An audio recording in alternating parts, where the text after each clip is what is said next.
Hi there BookTube, it's Eleanor here, and today it's part one of my March book haul. So these are the books that I have accumulated over the last few weeks. Some of them were accumulated in February, but I've rolled them into my March haul. There's quite a few here, so let's get stuck in. Firstly was a pre-order, and that was Calamity, a Reckoner's novel by Brandon Sanderson. I really enjoy this series, and this is the final book in the trilogy. The trilogy started with Steelheart and then Firefight, and Calamity is the final instalment. It's set in a world where superheroes exist, but they are not the good guys. And I really love this. I'm not a big fan of the Mistborn series, unfortunately, but this one really does it for me. It's fast-paced, action-packed, and I've really enjoyed it, so I can't wait to read this final instalment. The next two books I was kindly sent by the publishers via Bookbridger, and the first one is First Frost by Sarah Addison Allen. I believe that this is an adult contemporary with some magical realism and is set in the same town as Garden Spells, which is a book that I have on my shelf that I want to read. So I will be reading Garden Spells followed by First Frost, so I don't want to read the back in case I spoil myself.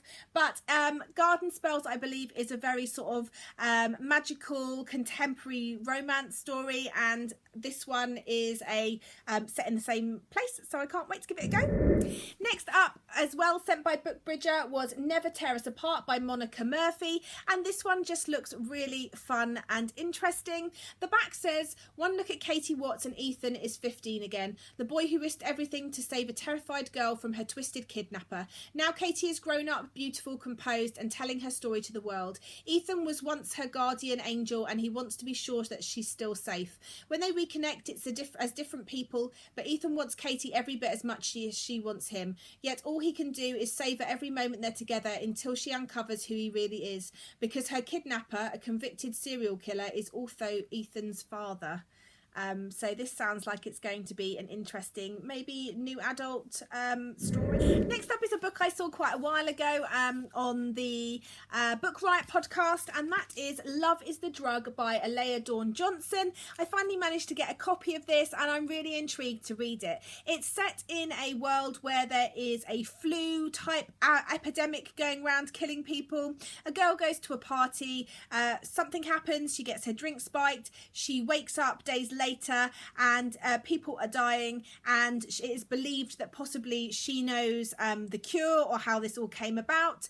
She has to enlist a friend from, or a small-time drug dealer that she knows of from a local neighbouring prep school. It just sounds like an interesting story set in a world that is all going to pot, so I can't wait to try this one out. Next up is a book that was recommended to me by one of you, and that is The Snow Child by Eowyn Ivey. One of you recommended that you thought I would like this, so I thought I'd see if I could pick up a second-hand copy, and I managed to get one. It's set in the 20s. It's about a couple who are still haunted by the loss of a child, and one day a child turns up on their doorstep, and it's about how this changes their lives, and I believe it may be a bit eerie and a little bit magical, and it looks like the right sort of read for winter time, so I may be saving this one for when it gets colder at the end of the year.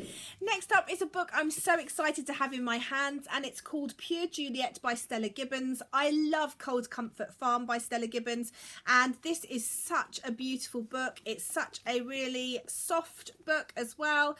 I'll read you the inside.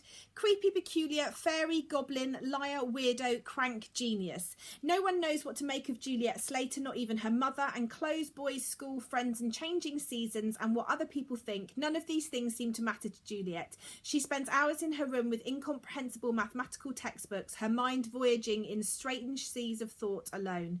She is Is she a genius? It might take the rest of her life to find out. While Stella Gibbons was celebrated for her beloved bestseller Cold Comfort Farm, the manuscript for Pure Juliet lay unseen and forgotten until it was brought to light by her family in 2014, and it is published here for the first time in Vintage Classics. A tale travels from an eco-millionaire's British country ideal to an Arabian Nights-style fantasy of the Middle East. This is a treat for fans of this witty, insightful and always surprising author. So I'm going to be reading this hopefully with Mercedes of Mercy's Bookish Musings and some other booktubers, so I can't wait wait to get to this one. And then finally, I was really lucky that some of my booktube friends were getting rid of some books, and they sent me a couple. Firstly is the wonderful Jen Campbell from channel of the same name. She was getting rid of her copy of In the Unlikely Event by Judy Blume, and I really loved Judy Blume growing up and wanted to give this one a go, and so I asked if it was possible and she sent it to me. This is set in 2 timelines, I believe. It's set in a town where over the span of 3 months, 3 planes fall from the sky in the 50s and leave a town devastated from loss. And then we are set also in the late 80s, where the girl is now an adult and is travelling home for the first time to attend a commemorative event.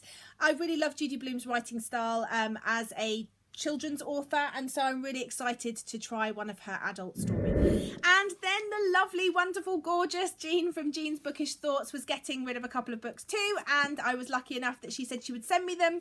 Firstly is Black Cairn Point by Claire McFall. From what I can gather, this is about a group of teenagers who go on a camping trip.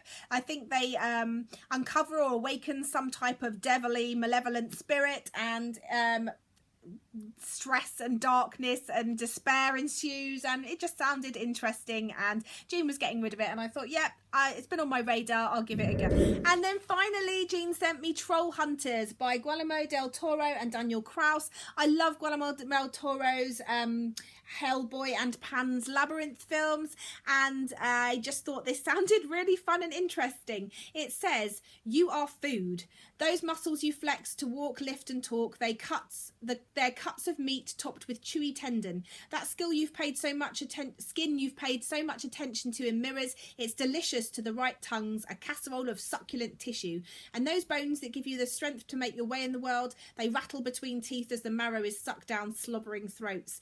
There are monsters out there, you see, with monstrous appetites. Welcome to a gruesome, funny and fantastic adventure from award-winning author Daniel Kraus and acclaimed filmmaker Guillermo del Toro. And according to Hotkey Books, this involves trolls, kidnap, troll guts and gallbladders. So sounds right up my street. So these are the books that I've picked up recently. Have you read any of these? What are your thoughts on them? Let's chat in the comments as always, and I look forward to speaking to you soon. Bye for now, BookTube.